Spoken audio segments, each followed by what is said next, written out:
you awake? I thought I heard you get up. Yeah, I'm awake. Sorry, I just can't sleep. Are you thinking about him? Yeah, a bit. Usually get back to sleep, my love. I'm fine. No, it's okay. What else is on your mind? I don't know. It seems weird, but I had one of the most vivid dreams of my life. I saw a fox on a snowy mountain, just looking confused and worried. Those eyes. I can't get those eyes out of my head. She was running in the windy snow, looking for something. Do you think it has to do with you and what's been going on? I don't know. It was just a dream, Rachel. They're not meant to make sense. A lot's happened the past couple days, that's all. Well, if you're not going to sleep anyway, you should tell me. I want to hear.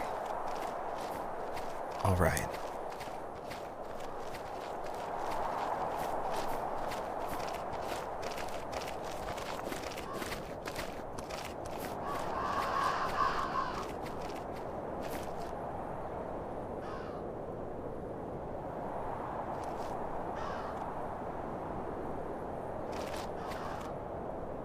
So, not far from her home, she followed that path to something unexpected.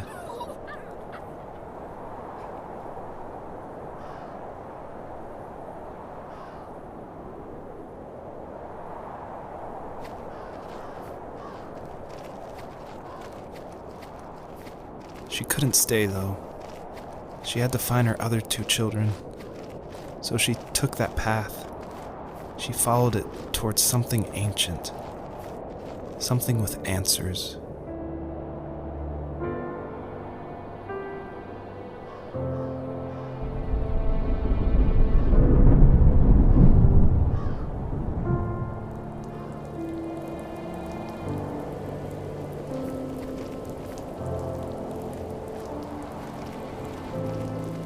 The fox looked high and low, searching for any sign of her cubs.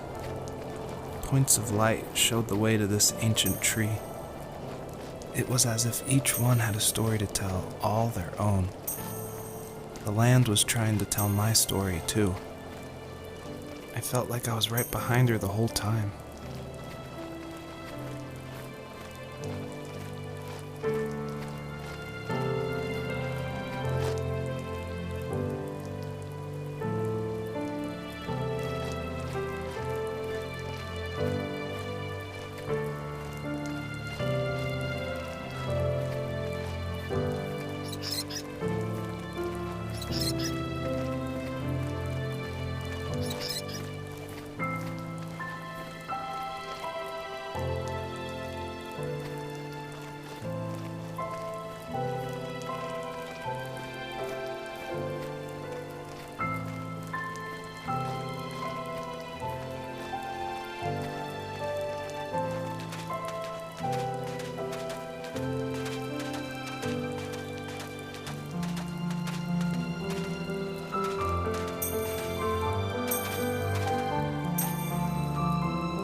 As a kid, did you ever do show and tell in your class? Yeah, I think I only did it once, when I was in the 4th grade. You know how my life was around then. I wanted to show my class what helped pass the time and distracted me. So I brought a dozen paper cranes I had made. I think I told everyone how badly I wanted to be a bird and fly, embarrassingly enough. Don't be embarrassed. Every kid wants to fly. For me, it was another toy from my dad, a wooden boat. I remember guarding it so carefully in my hands as I walked into class. When I sat down, a group of boys immediately made fun of it. They asked which trash can I found it in, or why an ugly log was my favorite toy. When I got up, I didn't even want to tell them my dad had carved it. I said it was a joke gift my friends had given me. Kids can be so cruel. Some of them are. I shouldn't have let them get to me, but it did. It's amazing we bounced back at all.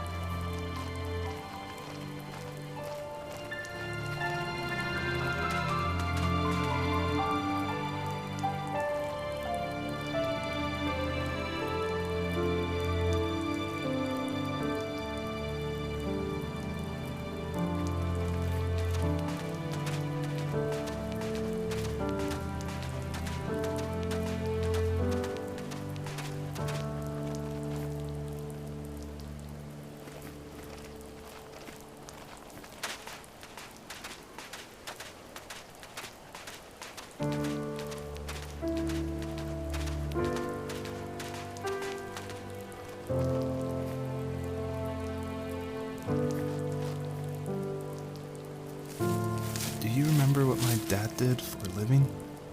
Wasn't he like a lumberjack? That's one way of putting it. If wood was a canvas, then a carving knife was his paintbrush. Even after working a 50-hour week, even after his hands were more splinters than skin, he would bring home the nicest piece of Alaskan weeping cedar and make me toys. That wooden train was the first toy I can remember, and I loved it.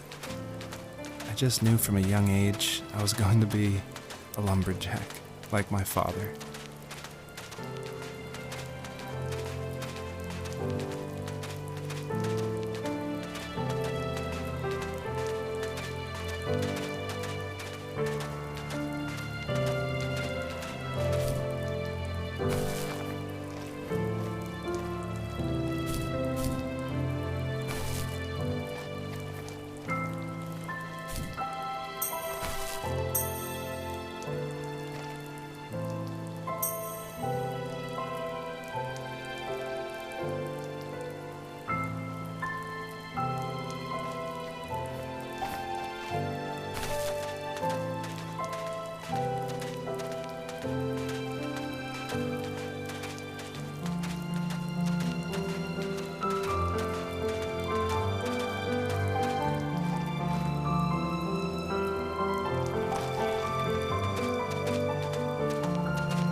Usually those kids would leave me alone, but somehow they could tell I was different. They made fun of how far away I lived. They called my dad a sourdough. I was a blabbermouth as a kid, telling my dad stories I made up for hours. But after that show and tell, I didn't tell him much anymore. He didn't know exactly what was wrong, but his best guess was that the toys he carved weren't cool enough. He carved me a tank and tried to tell me what it was like to be in a real tank as a serviceman. I didn't know your dad was in the military. Yeah, in the army. The sad thing is that I'd pretty much forgotten until just now. There's so much I still don't know about him. I'm sorry. He knows how much you love him. You're going to see him again soon and have some closure, I'm sure.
older I got, the more I withdrew.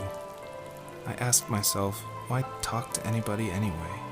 Why bother when I'm happy by myself? I started drawing a lot, mostly animals I saw in the woods by my home. I then imagined designing my own hideouts with things like TVs and pantries full of chips and cookies. I think that idea of leaving home and drawing blueprints started my career. I found a lot of solace in that. I'm not surprised, but I did the same thing, you know? There's something special about having a place to call your own. And now look at us. Well, if you count renting in an overpriced city. It's as close as we can get for now.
My teenage years were full of sketching, angst, and trouble.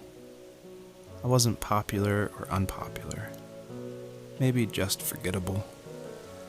I guess that gave me a sense of freedom, so I hung out with crazy kids, doing crazy things, even though I mostly just watched the chaos ensue. We did it all. Put fireworks in mailboxes, hide roadkill in people's garages, break windows of the barber shop in Anchorage. My dad was furious, but he was so busy working he couldn't do much to stop me from going out. I think being an adult means there's no one to stop you making hard decisions. He had to make a living, and he couldn't be in two places at once. Yeah, I realize that now. But at the time, I was sure he was more interested in growing his business than what was going on with me.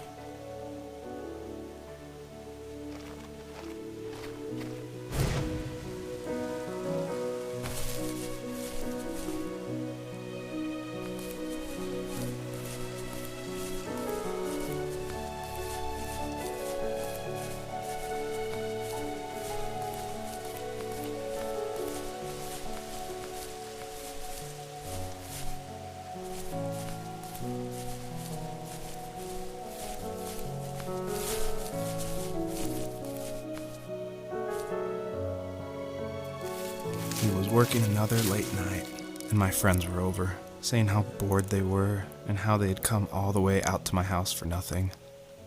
One of them mentioned how that old, ugly beyond belief truck was still in the garage, and how we should take it for a spin. I was only 15, so I kind of fought it for a while. The next thing I knew, we were careening around the mountain path, rocks spitting onto the sides of the cliff, while my dad's cringeworthy bluegrass blared out the speakers. I drove while my friends were in the back of that yellow and purple truck, throwing beer bottles and trash at anything remotely interesting. Felt like I was soaring in the air with borrowed wings. But all good things have endings.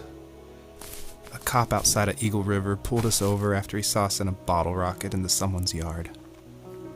What followed was a long night of talking to disappointed adults and feeling smaller than ever.